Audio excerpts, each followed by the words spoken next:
Hello everyone and welcome back to Just Recap.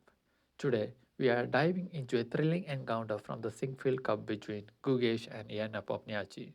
This game is packed with strategic depth and tactical brilliance. In this video, we will analyze the game where Gukesh had the white pieces and Nepomniachtchi played black. The game was played in Sinquefield Cup on the day 2. We will break down key moments, examine crucial moves, and highlight the strategies employed by both players. Stick around until the end for some detailed commentary and key takeaways for this high stakes game.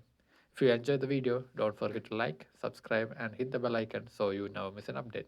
Let's jump right into the game and see how it unfolds. Gukesh opens with 1d4, the queen's pawn opening. Nepo replies with knight f6, the Indian game. c4, e6, East Indian defense.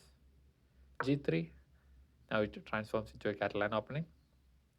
d5, bishop to g2. This is a closed version of Catalan opening here. D takes of c4. In this variation, actually, white will give up a pawn in the early opening, but just focus on the white will just focus on the piece development more than capturing that pawn. Knight to f3, knight to c6, queen to a4, bishop to b4 with check. This is Catalan opening, open defense, modern sharp variation. So here, Gukesh will block the check with bishop to d2, knight to d5, supporting the bishop, and here Gukesh castles. Bishop takes on d2.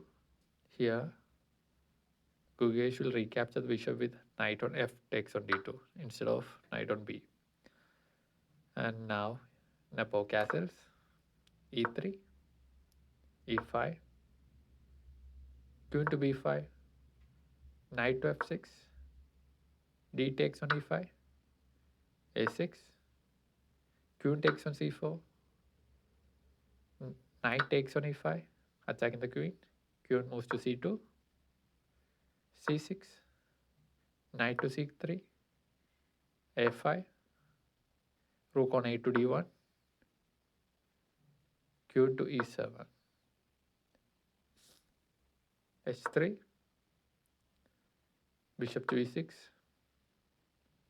f4, attacking the knight, and knight has to move. Knight moves to c4, which is guarded by bishop. Knight takes on c4, bishop takes on c4, rook on f to e1,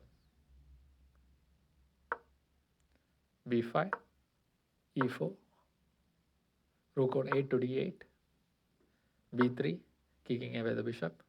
Bishop moves back to e6, queen to f2, queen to b4, queen to e3, rook takes on d1, rook takes on d1.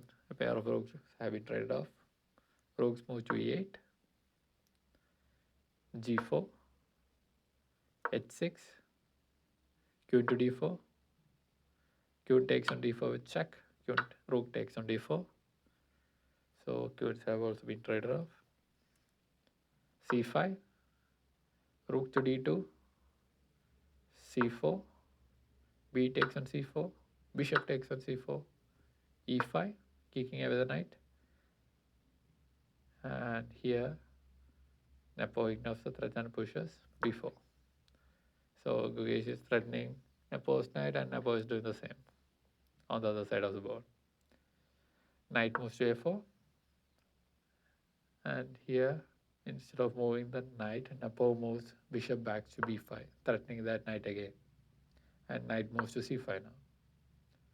Now, rook to c8. Once again, Nepo is ignoring the threat and not moving the knight and trying to hunt down that knight. Knight to b7. And now Nepo moves the knight back to d7. King to f2. Rook to c3. Knight to d6. Bishop to c6. Bishop takes on c6. Rook takes on c6. Knight takes on f7. Here, this is a discovery attack because Nepo's knight on d7 was unguarded. So he, instead of taking the knight, he moves the knight to c5 first. Now knight come back to d6, f4, king to e3, b3. So Nepo here is having a dangerous connected pass on the b b b file, and if you count the material, actually Gukesh is up 1 pawn. Let's see how it unfolds now from here on. A takes on b3, a takes on b3, knight to e4,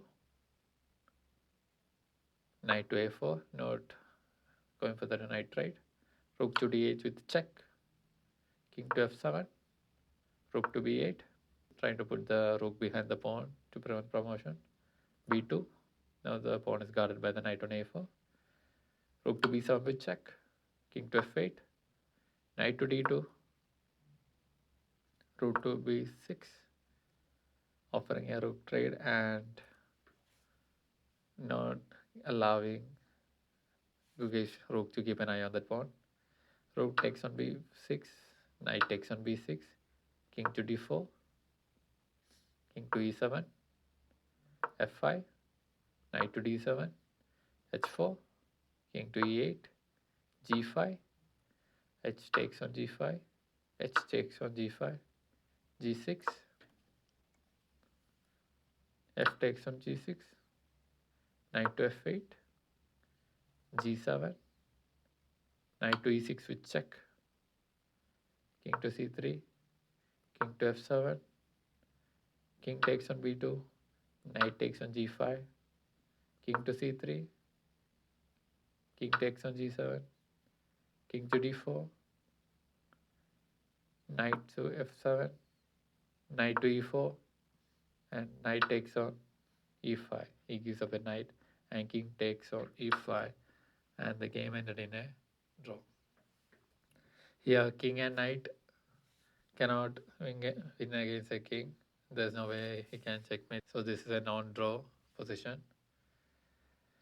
So after 59 moves, Gukesh and Ian Nepomniachtchi entered the game in a draw. So both the players are having 1 point out of 2 games they played, and both the players have drawn both of their games in the day 1 and day 2 as well. So that's it from this game. The endgame showcases excellent technique from both players. Gukesh tried to exploit his positional advantages, but Nepomniachtchi's precise play ensures that the game remains balanced. By move 60, the players reach a drawish position with Gukesh's extra pawns and Nepomniachtchi's active pieces leading to a draw. So that was a fascinating game between Gukesh and Ian Nepomniachtchi. We saw some incredible strategic play and tactical maneuvers, especially in the endgame, where both players fought for the advantage.